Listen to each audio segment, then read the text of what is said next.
want you to hit me as hard as you can.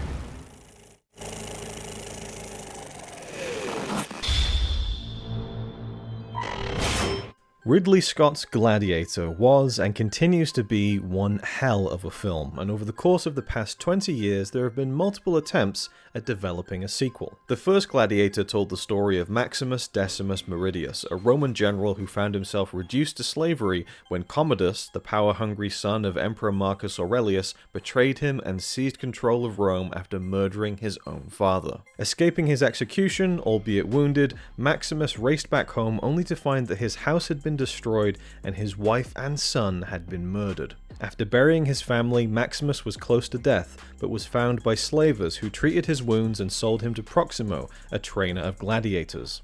Although initially reluctant to fight, Maximus used his military experience and became a much respected and celebrated gladiator. Commodus then challenged Maximus to a one-on-one battle in the Colosseum, but secretly stabbed him in order to give himself an advantage, that sneaky bastard. Despite suffering mortal injury, Maximus managed to kill Commodus before finally succumbing to his wounds, thereby avenging his family. Gladiator premiered on May 1st, 2000 and was a critical and box office success, grossing a little over $460 million worldwide, making it the second highest grossing film of that year behind Mission Impossible 2. Come awards season, Gladiator was the film to beat. It was nominated for 12 Academy Awards, including Best Picture, Best Director, Best Actor, Best Supporting Actor, Best Original Screenplay, Best Art Direction, Best Cinematography, Best Costume Design, Best Original Score, Best Film Editing, Best Sound, and Best Visual Effects.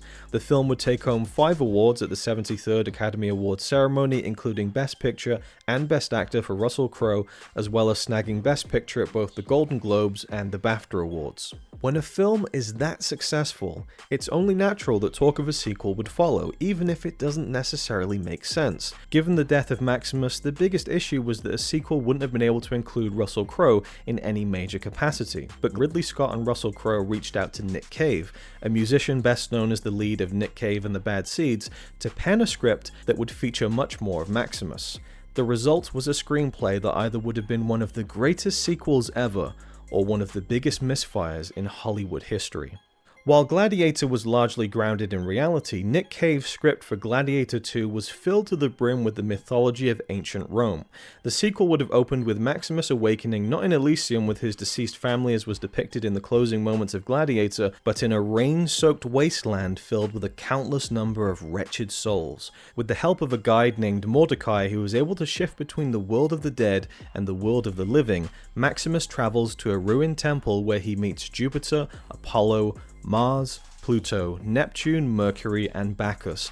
That's right, just about a dozen pages into the script and they're already throwing actual Roman gods at us. However, the deities appear to be diseased and decrepit as they explain that they have been betrayed by Hephaestus, a fellow god who now believes in a being more powerful than any of them. The Roman gods make a deal with Maximus, promising him that they will reunite him with his wife and son if he kills Hephaestus for them. Despite being warned by Mordecai that the gods are lying to him and that his wife had already made a deal to resurrect his son, Maximus sets off in search of Hephaestus and soon finds him. But instead of a powerful god, Maximus discovers that Hephaestus is actually near death after he was deserted by his followers. Following a short conversation with the dying god, Maximus suddenly finds himself back in the world of the living more than a decade after his own death. He joins up with a band of Christians who are being massacred and persecuted by Romans, led by Lucius, who has unfortunately grown up to be just as evil as his uncle. It is later revealed that Lucius's hatred of Christians stems from the death of his mother some years prior. Lucius explains that his mother had lost heart following Maximus's death, and that she joined up with a group of Christians that led to her being stoned to death by a mob. This persecution of Christians was based on a real-life event known as the Decian persecution, which occurred in 250 AD. Maximus meets up with his son, Marius, who is indeed alive but doesn't recognize him, as well as Juba, the former gladiator played by Jimon Honsu in the first film. Mordecai appears once again, although Maximus seems to be the only one who can see him, an ancient Roman twist on I see dead people. In true sequel fashion, the Colosseum also makes a return, bigger and better than ever, as it's been flooded with water and stocked with 100 alligators for a mock naval battle between gladiators and Christian prisoners. Honestly, the whole project might have been worth it for that scene alone. Maximus and Juba begin training and arming a group of Christian soldiers in secret for a showdown with Lucius's forces, who seem hell-bent on wiping them out. The script comes to a climactic and blood-soaked conclusion with a massive ground battle that unfortunately finds Juba meeting his end at the hands of Lucius, which prompts a fierce sword battle with Maximus. Maximus obviously emerges triumphant, but before he can deal the death blow, Marius fires an arrow into Lucius's neck, killing him.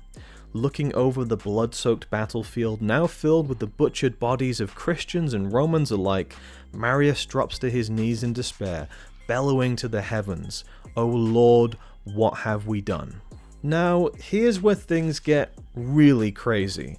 We're treated to an X-Men Origins Wolverine-style montage of Maximus fighting in battles throughout the centuries, including the Crusades, both World Wars, and the Vietnam War, coming to an end with Maximus now working at the modern-day Pentagon, cursed to participate in an unending cycle of conflict and bloodshed. According to Nick Cave, Russell Crowe's reaction was short and to the point. Don't like it, mate. Even so, Cave later said that he enjoyed writing the script so much because he knew that it was too crazy to ever get made. For a while it seemed as though the Gladiator sequel was dead and buried, but in March of 2017, Ridley Scott stated that he had thought of a way to bring Russell Crowe back and was working to persuade him to return. It's also not clear if Russell Crowe will be involved this time around, but the actor isn't about to hold his breath that the sequel will actually happen. "If they're having conversations about that, those conversations haven't included me," said Crowe while speaking with Screen Rant in August 2020.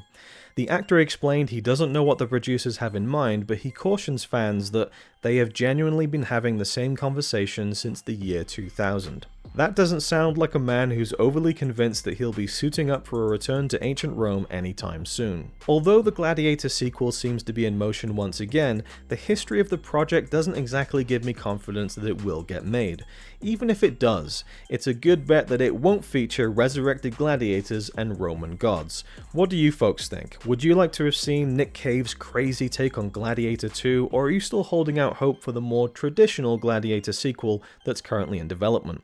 Let us know, and as always, if you have a suggestion for other movies that almost were that you'd like to see us cover, please feel free to leave them in the comments below.